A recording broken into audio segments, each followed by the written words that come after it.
Sorry, I'm late. Dude! Hey, what's up, man? How you doing? It's all good. Good. You ready? You can jump right in? Yeah, sure. Alright, come on. How was band practice, man? It was excellent. Yeah, you get some stuff done, write some songs? Moving forward, yeah. I'm glad to hear it, glad to hear it. I was just jamming, I'd love it if you join in. Alright. Alright, let's do it. Alright, it's C, G, A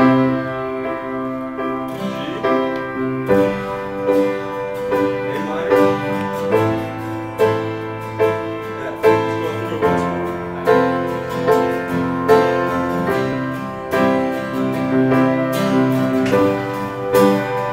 Got it? I know this song. John Morrison, everybody.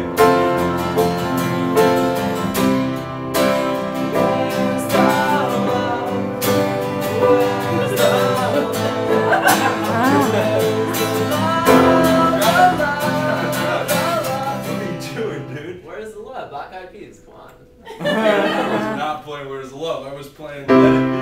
Times of trouble, Mother Mary come to me. That is so weird. It's the exact same chord. Exact same chords. Oh my god, man. Let's just try something different. You know this one? Alright. Whisper goodbye, she got all the pain, never to return again, always in my mind. Oh, this night was taking its own mind. He said goodbye to Awesome chords. Yeah. But check this out. I'm a Barbie girl. Barbie world. It's You got it, guys. fantastic. Made of plastic. Brush my hair, my dress everywhere. Life is a creation. Come on, Barbie, let's go party. Awesome, man. Rock on. Great song. So as you might be able to tell, songwriting isn't as mysterious as it may seem. The same basic chords make up completely different songs in completely different genres. What we're going to tell you today will change the way you hear music for the rest of your lives.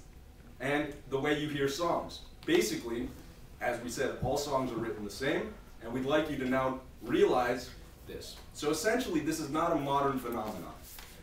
This can be dated back all the way to the 17th century with this composer named Monteverdi, who was in Venice. He was an opera composer, but he accidentally stumbled on something called tonality. And tonality is what all modern songwriting is basically based off. You want to show him, Josh? Yeah, so let's take a very simple scale. A, B, C, D, E, F, G, and back to A. So, A and A are what is called an octave between each other. Now we can number these chords as 1, 2, 3, 4, 5, 6, 7, and 8. So what's important is that A is the tone. A is the one chord, and what Monteverdi figured out that is extremely important is that there's a unique relationship between chord 1, 4, and 5. And that these basic chords create the skeleton and the structure for almost all of Western music. Now what I want to do is give you guys an analogy so that you can understand what these chords mean and have more of an intuitive sense of them. So, think of the one chord as the home. Noah? Home is a comfortable place. You wear your sweatpants, walk around in socks, eat ice cream. It's good, it feels comfortable, it's like where we like to end up at the end of the day. But you know, it's always good to experience new things, try other settings. And so, we go to the 4 chord. 4 is like ground. It's a new place. It's still comfortable, different, kind of exciting, meet new people, make new friends. It's a new experience. It's still comfortable. It's not quite home.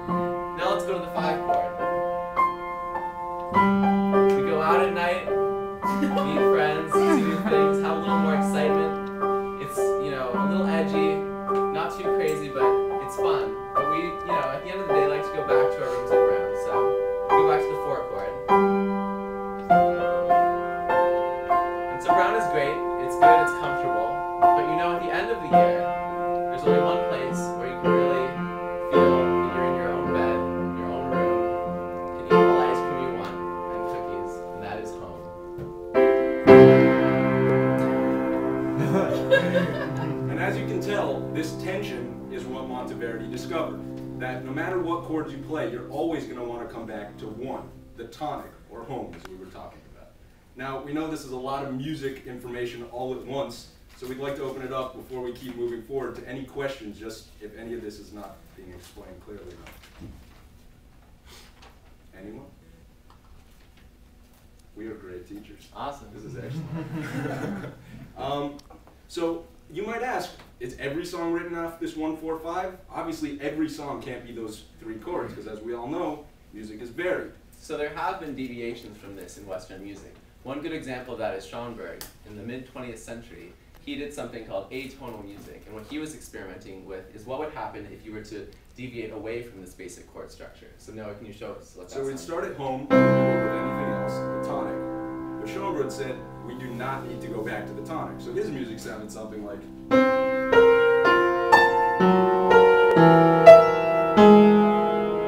that would be a piece. And you might say, that sounds interesting, but as we all know from pop sensibility, it's not really what you're going to hear on the radio. It doesn't really work. Now that is one extreme of atonal music.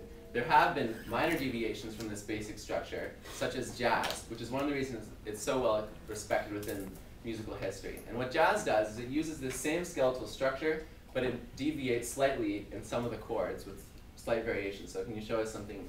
This is a standard called Blue Bossa. It's a jazz standard. You want to show them how it's 1-4-5? Yes.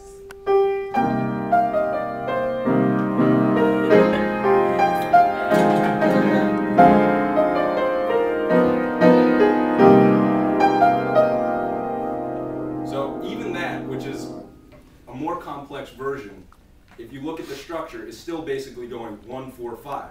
They just add some little, let's call them varied notes essentially, to make it more colorful and make it more interesting. But it's still based on the skeleton that essentially all Western music is based off of.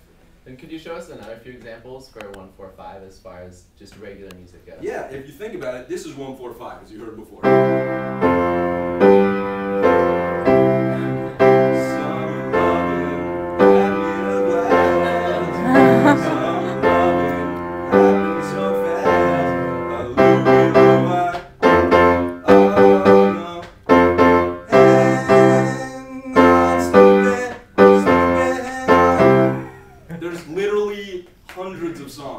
Exact 3 chords, except people do something called orchestration. Now orchestration is how you play the music, what instruments you use. Do you use distortion, do you use strings, and this changes songs completely and makes it harder to detect this 1-4-5 structure. Exactly. So you might think